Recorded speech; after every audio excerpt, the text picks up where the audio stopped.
My God man.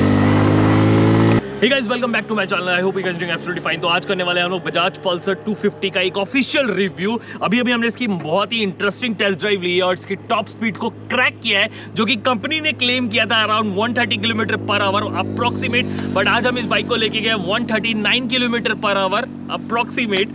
सो चलो हम पहले इसके कुछ इंटरेस्टिंग फीचर्स के बारे में जानते हैं, इसके बाद बताएंगे इसके राइडिंग कंफर्ट के बारे में। सो गाइज, इस बार हमें मिलता है बजाज पल्सर 250 का बहुत ही खूबसूरत एरोडायनेमिक लुक।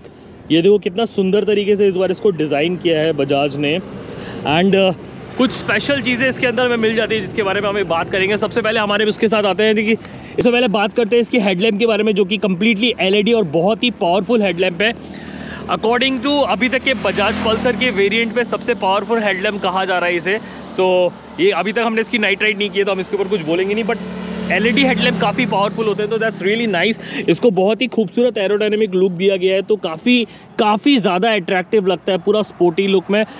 साथ ही साथ इसके साथ हमें मिल जाता है सिंगल चैनल एबीएस। अब वैसे काफ़ी लोग की डिमांड थी कि सिंगल चैनल एबीएस क्यों दिया है यहाँ पे। तो गाइस 250 सीसी के वेरिएंट पे जहाँ पे 21.5 इसका टॉर्क है और उसमें मिलती है अराउंड 6500 की आरपीएम और टॉप आरपीएम मिलती है 8500 की। उसमें इस बाइक के हिसाब से सिंगल चैनल एबीएस जो है वो बिल्कुल परफेक्ट है, क्योंकि इसके एरोडायनेमिक लुक के कारण इसकी बाइक की जो फ्रिक्शन कंट्रोल सिस्टम है बहुत अच्छा हो जाता है। तो आई डोंट थिंक ये सिंगल चैनल एबीएस इसके लिए कोई भी प्रॉब्लमेटिक है, ये बहुत ही अच्छा डिज़ाइन है इसके लिए। साथ ही साथ गाइज इसमें हॉर्न में लिटिल बिट चेंजेस आए हैं, क्योंकि यहाँ पे मुझे सिंगल हॉर्न नज़र आ रहा है बट वो बहुत पावरफुल है। साथ ही साथ इसमें ऑयल कूलिंग दिया हुआ है, जो कि ऑलरेडी बजाज में के अभी जो न्यू जितने भी वेरिएंट थे बजाज पल्सर 220 के बाद से सब में ये ऑयल कूलिंग ऑलरेडी दिया हुआ था। साथ ही इसमें फ्रंट गार्ड दिया हुआ है और इसमें फिर से वही इंजन दिया गया है, लेकिन काफ़ी ज़्यादा रिफाइंड इंजन है ये DTSI। इस बार जो बजाज पहले ही अपने इंजन को थोड़ा रिफाइन कर दिया है DTSI इंजन को, और बहुत ही ज़्यादा कहा जा रहा है कि इसे इस तरीके से रिफाइन करके तैयार किया गया है कि इसकी परफॉर्मेंस और ज़्यादा बेटर हो चुकी है, क्योंकि इसके ट्वाइस कर दिया गया है। लाइक आप समझ लो, अगर कोई भी इंजन अगर एक बार रिफाइन होता है और उसको डबल अगर रिफाइन कर दिया जाए तो वो कितना ज़्यादा अच्छा परफॉर्मेंस दे सकता है। According to Bajaj DTSI engine को इन लोगों ने उसी तरीके से डेवलप कर दिया है दोबारा। सो इसकी परफॉर्मेंस अब तक के DTSI इंजन से ज़्यादा अच्छी रहेगी। आपको नज़र आ रहा होगा एक छोटा सा साइलेंसर, जो कि बहुत ही क्यूट और बहुत ही स्ट्रॉन्ग साइलेंसर है। इसकी साइज़ के ऊपर मत जाना, इसको और भी ज़्यादा फिल्टराइज करके डिज़ाइन किया गया है इसकी बाइक की परफॉर्मेंस के अकॉर्डिंग।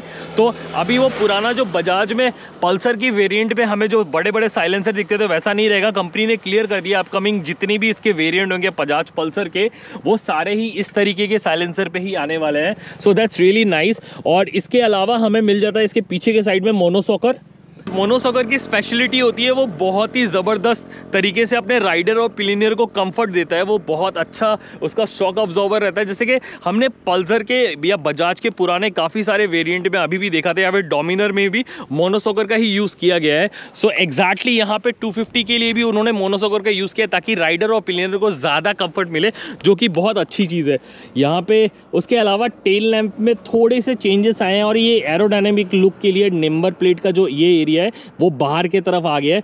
तो एक चीज़ अच्छा हो रहा है कि ये जो लाइट इन्होंने पीछे की तरफ एक्सटेंड कर दी है, जिसके वजह से अगर कोई इस बाइक को लेकर राइड करना चाहता है तो वो अपने सैडल बैग्स को यहाँ पे इजीली अपने बैक सीट के ऊपर हैंग कर सकता है।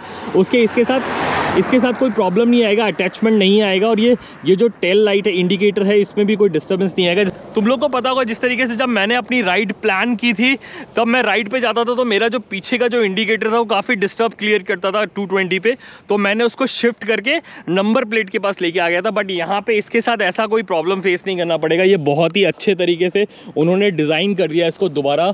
गियर शिफ्टर जो है ये काफ़ी ज़्यादा स्मूथ कर दिया है इन्होंने पहले से ज़्यादा। नॉर्मली जो पहले का जो गियर शिफ्टर था उससे ज़्यादा कंफर्टेबल है। और साथ ही साथ राइडिंग में अगर हम टूरिंग की बात करते हैं तो हमें सबसे ज़्यादा एक ज़रूरत पड़ता है कि हम लोग एक्सटर्नल चार्जर पॉइंट कैरी करते हैं या फिर स्विच लगाते हैं, जिसकी वजह से गाड़ी में शॉर्ट होने का डर होता है। बट यहाँ पे बजाज ने देखो यहाँ पे एक USB पोर्ट दे दिया। आप अपने मोबाइल फ़ोन को या फिर अपने कैमरे को ईजिली यहाँ से चार्ज कर सकते हो डायरेक्टली बाइक से। ये बहुत ही अच्छी फीचर है, बिकॉज आपको एक्सटर्नल कोई भी डिवाइस कैरी नहीं करना पड़ेगा चार्जिंग यूनिट के लिए। अगर आप अपने मैकबुक लेके ट्रैवल कर रहे हो या फिर अपने camera devices GoPro whatever mobile phone मतलब आप डायरेक्टली यहाँ से बाइक से चार्ज कर सकते हो। That's a wonderful feature. साथ ही साथ हमें यहाँ पे मिलता है इसका बहुत ही खूबसूरत सा LED डिस्प्ले जो कि ओल्ड स्कूल टाइप में डिज़ाइन किया गया है। जैसे कि आपको देख पाओगे स्पोर्ट्स बाइक में जिस तरीके से होता है उस तरीके से यहाँ पे डिज़ाइन किया गया है। ओके गाइज, इसके अलावा इसके ये जो मिरर है वो काफ़ी सामने के तरफ ऐड किए हुए हैं, जस्ट लाइक जो 220 वेरिएंट था पहले बजाज का जिसमें उसमें हेडलाइट के ऊपर मतलब सामने हेडलैम्प के ऊपर साइड में दिए हुए थे जो कि काफ़ी कंफर्टेबल होता है।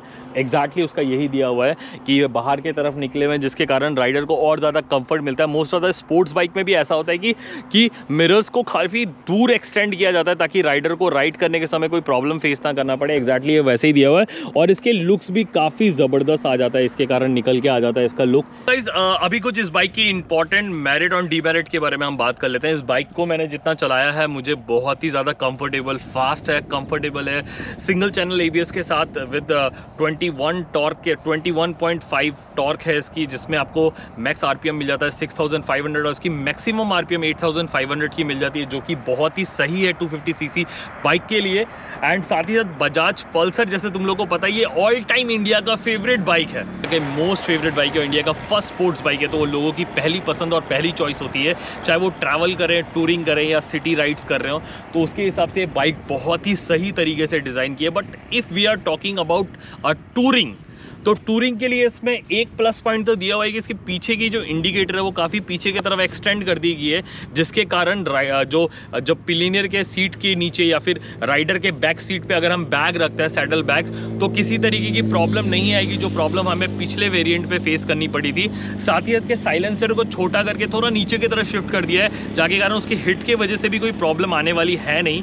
और ये सारी चीज़ें उसके टूरिंग के लिए बहुत अच्छी है। उसके सिंगल चैनल ABS भी टूरिंग के लिए बहुत अच्छा होता है। बट अगर और साथ ही एक बात और बताना चाहूँगा, इसका शॉक अब्जॉर्वर है वो बहुत ही अच्छे क्वालिटी का दिया हुआ है। इन लोगों ने मोनोसॉकर दिया है जो कि मोनोसॉकर आप सब लोग को पता है कि राइडिंग के कंफर्ट के हिसाब से या ऑफ रोडिंग के हिसाब से या इंडियन रूट के हिसाब से मोनोसॉकर one of the best soccer होता है ताकि राइडर और पिलियनियर दोनों को ही प्रॉपर कंफर्ट दे पाए।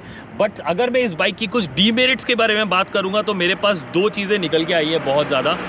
पहला डीमेरिट निकल के आता है कि बाइक का जब मैं स्टैंड खोल रहा होता हूँ वाइल राइडिंग या रुकने के बाद तो मेरा जो गियर शिफ्टर है या मेरा पैर रखने का जो जगह है वो मेरे पीछे वाले मतलब स्टैंड के साथ अटक रहा होता है। अगर इसमें एक थोड़ा सा डर हो जाएगा शू लेसेस फंसने का, अगर कोई लूज पैंट या शू लेसेस जिसके खुले हुए रहते हैं, बड़े रहते हैं, तो थोड़ा सा रिक्सी हो सकता है उस मामले में। Well that's not a big thing, but मैंने नोटिस किया कि एक चीज़ है, बजाज कंपनी ने क्लेम किया था कि उनकी 250 सीरीज़ की बाइक जो कि बैक स्पीड होगी 130 किलोमीटर पर आवर, बट अभी हमने इसकी लाइव टेस्ट की है जिसपे 139 किलोमीटर पर आवर की स्पीड इसने दी है। और मुझे अगर थोड़ा सा और वक्त मिल जाता तो शायद 140 किलोमीटर पर आवर भी स्पीड मिल जाती मुझे। बट उसके अलावा ये बहुत ही कूल बाइक है। और इसमें एक और प्रॉब्लम मुझे फेस करनी पड़ी वाइल्ड राइडिंग, इसका wind blast. So guys, wind blast इस बाइक का सबसे बड़ा डीमेरिट मुझे अभी तक नजर आया है, क्योंकि अकॉर्डिंग टू जब भी हम राइड करते हैं, टूरिंग करते हैं, तो विंड ब्लास्ट एक बड़ा मैटर होता है। अगर किसी की हाइट 5 फीट है या 5.4 इंचेस है या 3 इंचेस है, उसके लिए बाइक वरदान है, उसको ज़्यादा बाइक विंड ब्लास्ट फील नहीं होगा। बट मेरी जैसी हाइट है, मैं 6 फीट का हूँ, और जब मैं इस बाइक को टूर के लिए इस्तेमाल कर रहा हूँ तो मुझे ज़बरदस्त विंड ब्लास्ट का फेस करना पड़ रहा है, क्योंकि जब मेरी स्पीड कंपनी क्लेम के अकॉर्डिंग 0.100 किलोमीटर 10 सेकंड में बाइक आ रही है, ये उससे भी पहले आ जा रही है अराउंड 8 सेकंड 9 सेकंड में। बट प्रॉब्लम क्या हो रहा है, जैसे ही बाइक 110 किलोमीटर पर आवर की स्पीड क्रॉस करती है उसमें ज़बरदस्त विंड ब्लास्ट इंपैक्ट करना शुरू कर देता है, जो कि इस बाइक का मैं डीमेरिट बोल सकता हूं। बट इतना भी ज़्यादा नहीं, क्योंकि अगर आप प्रॉपर्ली इस बाइक के साथ टूरिंग करना चाहते हो तो आप विंड ब्लास्ट से बचने के लिए एक एक्सटर्नल शील लगा सकते हो उसमें, जो कि सामने की तरफ लगता है, जो कि आउट ऑफ मार्केट आप लगा सकते हो। तो विंड ब्लास्ट भी एक तरीके से आप कंट्रोल कर पाओगे। But I hope you guys can understand, around 6 feet की हाइट के इंसान के लिए, जैसे कि वी लव पल्सर 220 जो कि एक लेजेंडरी बाइक है बजाज की, उसमें कोई डाउट नहीं है, वो एक मस्कुलर फिगर की तरह लगता है।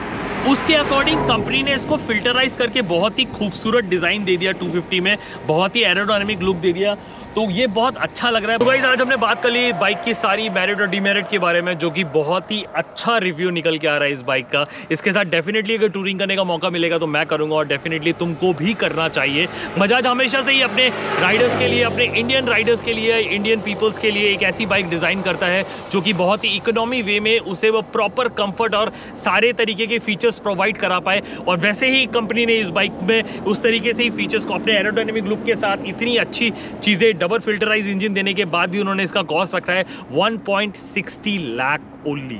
अराउंड 1,60,000 में आपको अप्रॉक्स ये गाड़ी मिल जाएगी ऑन रोड। और तो दिल्ली में इसकी प्राइस और भी ज़्यादा कम होगी, बट नॉर्थ ईस्ट में इसकी प्राइस आपको मिल जाती है लगभग 1,60,000 अप्रॉक्स, जो कि बहुत ही इकोनॉमी लेवल है इंडियन राइडर्स के लिए। शायद big thumbs up for Bajaj. अभी के लिए इस वीडियो को यहीं पे खत्म करते हैं। If you like my video don't forget to hit the like button, do subscribe my channel, and specially thanks to Classic Bajaj Silchar जिन्होंने ये बाइक प्रोवाइड कराई इसके रिव्यू के लिए। राजेश भैया साथ अभी एक और भैया है जो बाइक लेके आए, विश्वजीत भैया। थैंक्स टू विश्वजीत भैया, अभी कैमरे के पीछे भी वही है। Thank you so much Biswajit भैया, वेलकम।